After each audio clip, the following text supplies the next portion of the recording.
Olá, irmãos, boa noite. Nós gostaríamos de trazer esta noite a palavra do Senhor a vocês, uma meditação no Evangelho de João, no capítulo 16, versos 7 a 15, e eu iniciarei com a leitura desse pequeno trecho. Diz assim a palavra do Senhor: Mas eu vos digo a verdade, convém-vos que eu vá, porque se eu não for, o Consolador não virá para vós outros. Se porém eu for, eu vou-lo enviarei. Quando ele vier, convencerá o mundo do pecado, da justiça e do juízo. Do pecado, porque não creem em mim. Da justiça, porque vou para o Pai, e não me vereis mais.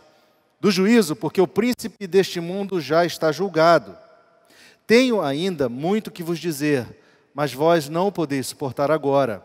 Quando vier, porém, o Espírito da verdade, ele vos guiará a toda a verdade.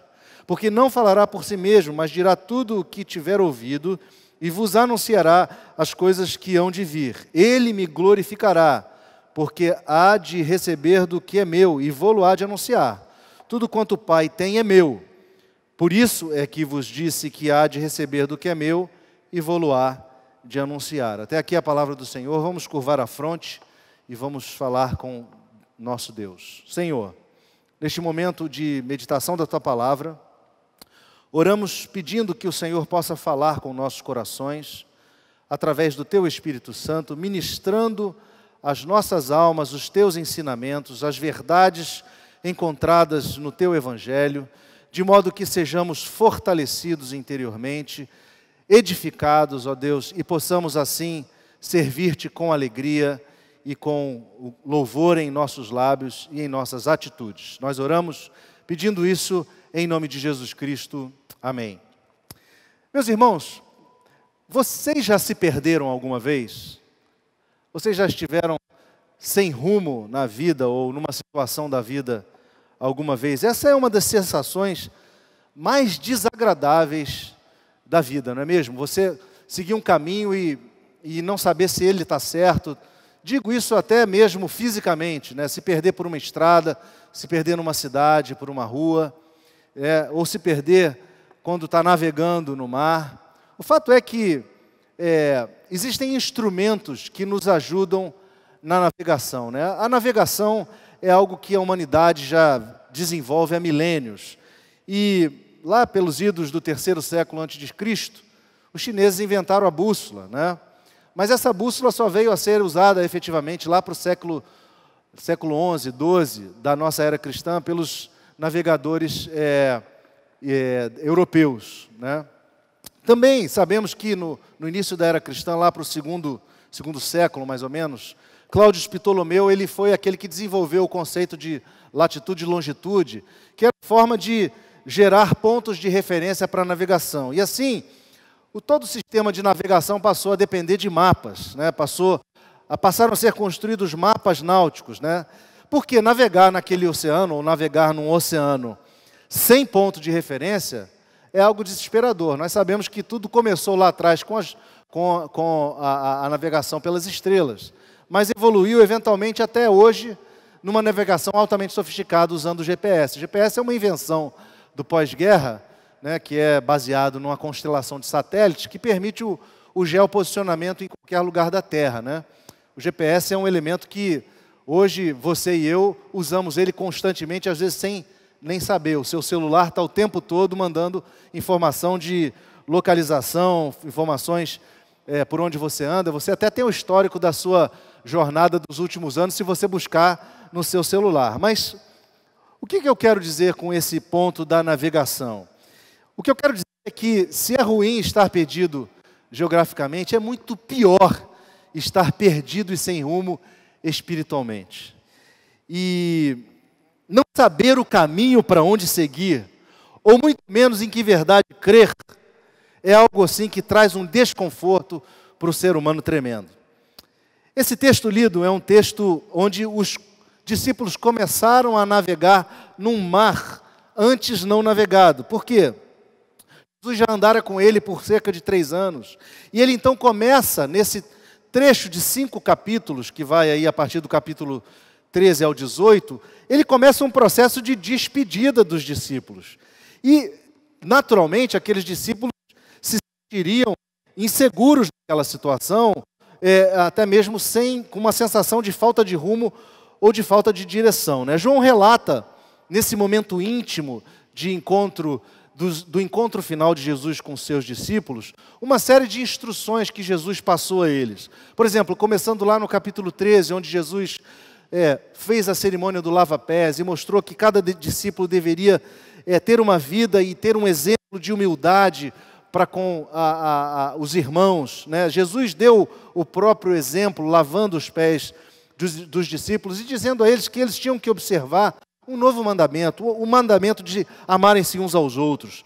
Passando ao capítulo 14, Jesus começa a relatar uma despedida e palavras de consolo, onde ele começa dizendo para os discípulos que a casa do Pai tem muitas moradas e que ele haveria de preparar lugar aos seus discípulos. Jesus estava mostrando que a vida não se limitava ao aqui, a essa vida visível aqui, mas uma vida do futuro, uma vida que transcendia o tempo e o espaço, né? E Jesus, então, os acalma, dizendo que eles não ficariam desamparados, porque ele rogaria ao Pai, e o Pai enviaria o Consolador. E lá no capítulo 14, nos versos 16 e 17, Jesus diz assim para os seus discípulos: eu rogarei ao Pai, e Ele vos dará outro Consolador, a fim de que esteja para sempre convosco, o Espírito da verdade, que o mundo não pode conhecer, porque não o vê, nem o conhece. Vós o conheceis, porque Ele habita convosco e estará em vós. Um pouquinho mais adiante, ele diz assim: isso vos tenho dito, no verso 25, capítulo 14, estando ainda convosco, mas o Consolador, o Espírito Santo, a quem o Pai enviará em meu nome, esse vos ensinará todas as coisas e vos fará lembrar de tudo o que vos tenho dito. Jesus então começara a falar do Espírito como uma pessoa que iria auxiliar a vida daqueles discípulos. E a palavra usada, a palavra paráclitos, né, traz a ideia, o significado daquele auxiliador, daquele ajudador, daquele sustentador, daquele consolador, que haveria de conduzir os seus discípulos através dos próximos anos que eles enfrentariam. No capítulo 15, Jesus fala de frutificar na videira, de estar ligado à videira para poder produzir frutos. E Jesus chama os seus discípulos de amigos e lhes diz que o maior sinal de sua amizade por eles é que ele daria sua própria vida por eles. E aí no capítulo 16, que é o capítulo que nós lemos, ele então volta a falar do Paráclitos, do Consolador. E lá no verso 7, então, ele começa dizendo: mas eu vos digo a verdade, convém que eu vá, porque se eu não for, o Consolador não virá para vós outros. Se porém eu for, eu vou-lhe enviarei. Jesus já falara da promessa de enviar o Espírito. E ele explica que era necessário que ele fosse para o Pai, porque havia uma questão escatológica de cumprimento de promessas bíblicas anunciadas desde os antigos profetas no Antigo Testamento, da chegada de um reino de salvação, um reino que não pode ser inaugurado plenamente antes que Jesus venha morrer, expiar os pecados do mundo na cruz e ressuscitar dos mortos e subir e ser exaltado à destra do Pai. Essa promessa, vários profetas registraram, em especial a atenção do profeta Joel, que é repetido no livro de Atos, quando há o derramamento do Espírito, e Joel disse lá no capítulo 2, 28 e 29, que acontecerá depois que derramarei o meu Espírito sobre toda a carne. Vossos filhos e vossas filhas profetizarão, vossos velhos sonharão, vossos jovens terão visões. E até sobre os servos e sobre as servas derramarei o meu Espírito naqueles dias. A partida de Jesus, então, tinha o propósito de lhes preparar lugar aos discípulos e capacitá-los a fazerem obras maiores que ele fez. Ele mesmo disse isso no capítulo 14. E também a dar-lhes entendimento através do próprio Espírito. Então Jesus lhes enviaria o Paráclitos Auxiliador, o Espírito, que os guiaria, viria a aplicar aos seus corações a redenção efetuada pela morte de Cristo e capacitar os seus discípulos a efetuarem maiores obras. Mas o texto continua nos versos 8 a 11 e lá está registrado: quando ele vier, o Espírito Santo, convencerá o mundo do pecado, da justiça e do juízo. Do pecado, porque não creem em mim; da justiça, porque vou para o Pai e não me vereis mais; do juízo, porque o príncipe deste mundo já está julgado. O Espírito Santo viria trazer um convencimento que exporia, traria a lume a vergonha daquele que é condenado, a vergonha daqueles que rejeitavam a Cristo, né? São tantos os exemplos da ação do Espírito Santo, trazendo a nós clareza no coração. Lembre-se você das vezes em que você teve dificuldade e você precisou de uma orientação, e o Espírito Santo foi e falou ao seu coração, através da palavra ou através de situações, te trazendo uma palavra certa, um esclarecimento certo, mas também convencendo você e a mim do nosso erro, do nosso pecado, fazendo com que nós nos convertêssemos. Então o Espírito Santo traz um convencimento que muitas vezes nos envergonha, porque ele nos convence do pecado e nos chama ao arrependimento. Do pecado, da incredulidade na palavra de Cristo, da incredulidade a respeito dos atos de Jesus, da incredulidade que leva o homem à devassidão e à depravação. Porque não havia e não há num coração sem o Espírito uma referência, um referencial de Deus. As pessoas estão entregues às suas próprias paixões, aos seus próprios caminhos idólatras. Então o Espírito convence do pecado, mas ele convence da justiça, que é contrastada com a justiça humana, com a justiça própria, que diz a palavra de Deus que as nossas justiças não passam de trapo, de imundícia, porque não há uma referência de justiça. A referência é uma referência caída, uma referência poluída, né? Um mundo que não possui de fato justiça, um mundo que não conhece a justiça de Deus, e a justiça que Cristo vem convencer é a justiça promovida pela morte e ressurreição sua. O Espírito de Cristo vem convencer da morte, da justiça produzida pela morte e ressurreição de Jesus, de que era necessário que Jesus partisse para que essa justiça fosse cumprida e aplicada ao seu e ao meu coração pela morte vicária, substitutiva de Jesus. O Espírito Santo diz a você e a mim que nós tínhamos que estar naquela cruz, mas Jesus efetua esta pena, ele recebe sobre si essa pena, e toma o nosso lugar na cruz, e efetua a justiça, que demanda um julgamento. E esse texto fala de um juízo, que é o resultado da justiça, que coloca para sempre uma pedra, e apaga da história aquele que usurpou todos os corações. O juízo de que é falado, que o Espírito convenceria, é o resultado da justiça de Cristo, aplicando essa salvação pela graça a todo aquele que crê, e lançando para a condenação eterna o diabo, os seus anjos e todos aqueles que rejeitaram a justiça de Cristo. O Espírito Santo é quem traz esse convencimento. O Espírito Santo é quem nos abre os olhos para percebermos que somos devedores a Deus, que não há nada em nós que possa conquistar a graça ou o perdão de Deus, a não ser o sacrifício substitutivo vicário de Jesus Cristo. Mas o texto continua no verso 12 e 13, e João diz assim: tenho ainda muito que vos dizer, mas vós não podeis suportar. Quando vier, porém, o Espírito da verdade, ele vos guiará a toda a verdade, porque não falará por si mesmo, mas dirá tudo o que tiver ouvido, e vos anunciará as coisas que hão de vir. Jesus está dizendo: olhem, o Espírito vai falar com vocês.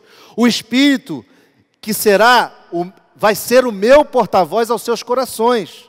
O Espírito vai guiar vocês. E aqui a palavra guiar traz um sentido mais amplo, que é também dar, além de mostrar o caminho, dar instrução como um mestre ou professor, dar uma orientação.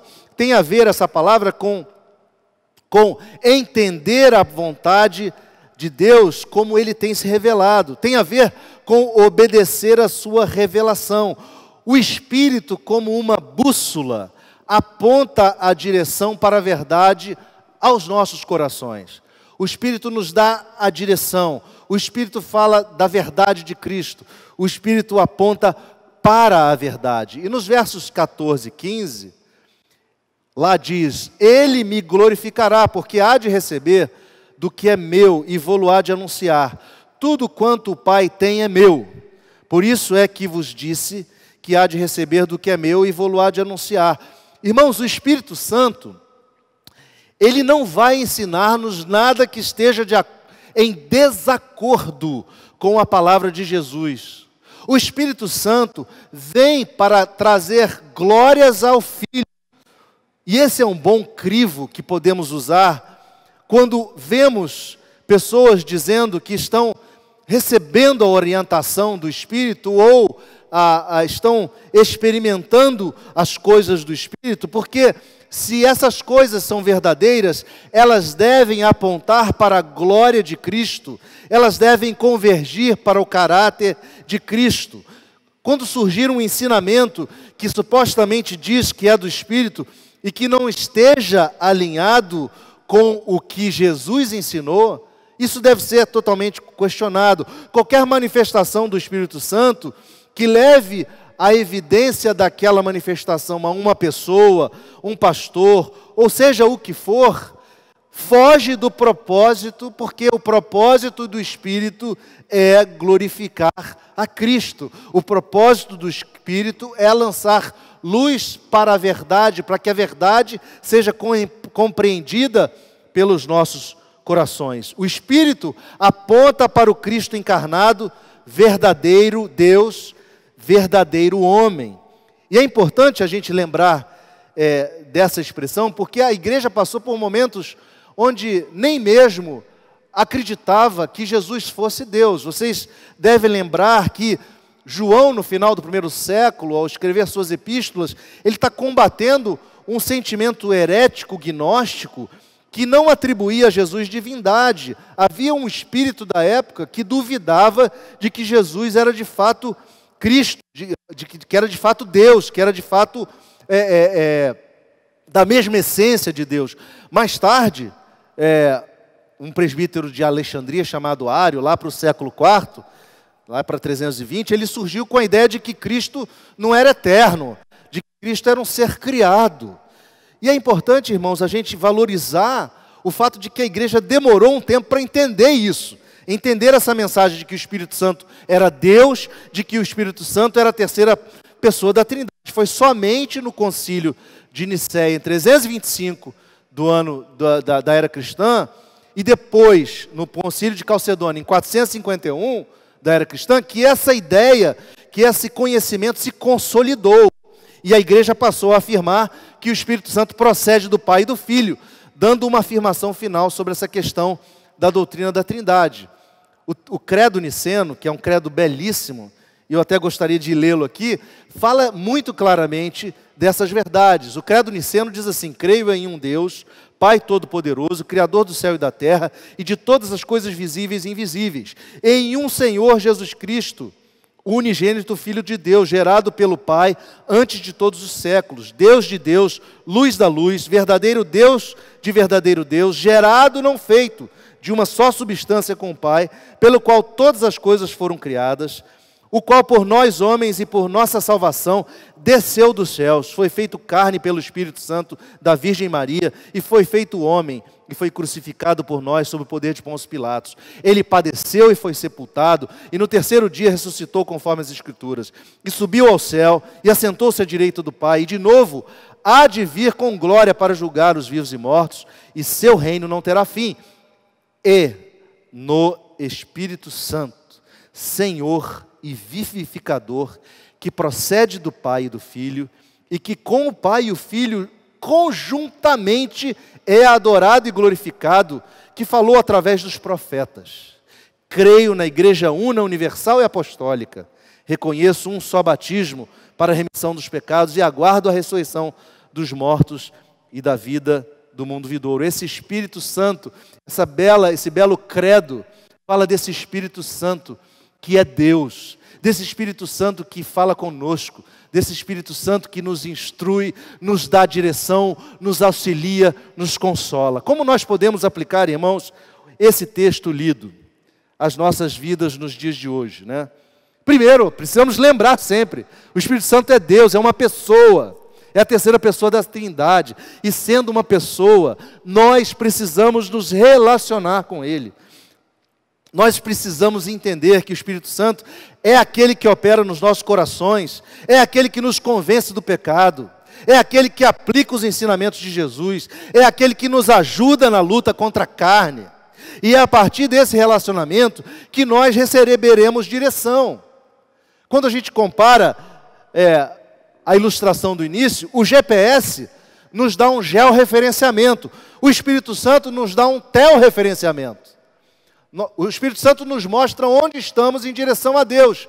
Se é um teorreferenciamento positivo, que caminha para Deus, ou se é um teorreferenciamento negativo, que a apóstata caminha para longe de Deus. O Espírito Santo nos mostra essas coisas.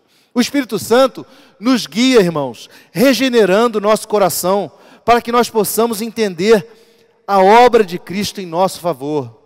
Todo cristão precisa experimentar a regeneração. Não há cristão sem regeneração. O Espírito Santo, ele vem ao nosso coração e ele nos tira do estado de morte espiritual para o estado de vida, onde nós compreendemos quem é Cristo onde compreendemos o que ele veio fazer. Como diz a Epístola de Tito, que quando, porém, se manifestou a benignidade de Deus nosso Salvador e o seu amor para com todos, não por obras de justiça praticadas por nós, mas segundo sua misericórdia, Ele nos salvou mediante o lavar regenerador e renovador do Espírito Santo, que Ele derramou sobre nós ricamente por meio de Jesus Cristo, nosso Salvador, a fim de que, justificados por graça, nos tornemos seu herdeiro segundo a esperança da vida eterna. Meu irmão, minha irmã, o Espírito Santo nos guia quando Ele nos regenera, quando Ele faz o processo de transformação da nossa mente, quando passamos pela metanoia, estávamos seguindo naquela direção, uma direção teorreferente negativa, e o Espírito Santo nos convence, e nós viramos de direção, literalmente de direção oposta, e passamos a caminhar em direção a Deus. Mas o Espírito Santo também nos guia, meus irmãos, confirmando que somos filhos de Deus. E o apóstolo Paulo registra isso lá no capítulo 8 da carta aos Romanos, nos versos 15 a 17, quando ele diz: porque não recebestes o espírito de escravidão, para viverdes outra vez atemorizados, mas recebeste o espírito de adoção, baseados no qual clamamos: Abba, Pai. O próprio Espírito testifica com o nosso Espírito que somos filhos de Deus. Ora, se somos filhos, somos também herdeiros, herdeiros de Deus e co-herdeiros com Cristo. Se com Ele sofremos, também com Ele seremos glorificados. Meu irmão, minha irmã, você é filho de Deus. O Espírito Santo guia a sua vida, dizendo: fique tranquilo, você me pertence, você pertence ao Pai, você pertence ao Filho, você pertence ao Espírito Santo. Você é filho de Deus, não precisa ter medo de nada, não precisa buscar solução, saída para o seu problema em nada além de mim. Não precisa ficar em dúvida sobre o seu futuro, porque eu tenho o seu futuro em minhas mãos. Você é o meu filho. Fique tranquilo, siga reto, siga em frente, porque eu vou guiar você. Você é meu filho, eu vou guiar você.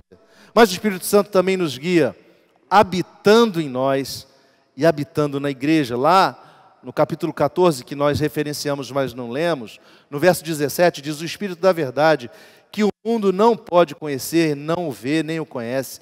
Vós o conheceis, porque Ele habita convosco e estará em vós. Meu irmão, minha irmã, sua vida não é uma vida mais vazia, oca, porque o Espírito Santo preenche a sua vida. O Espírito Santo traz à sua vida razão de viver, motivo para viver. Esse preenchimento, essa habitação dele em você, faz do seu coração jorrarem rios de água viva.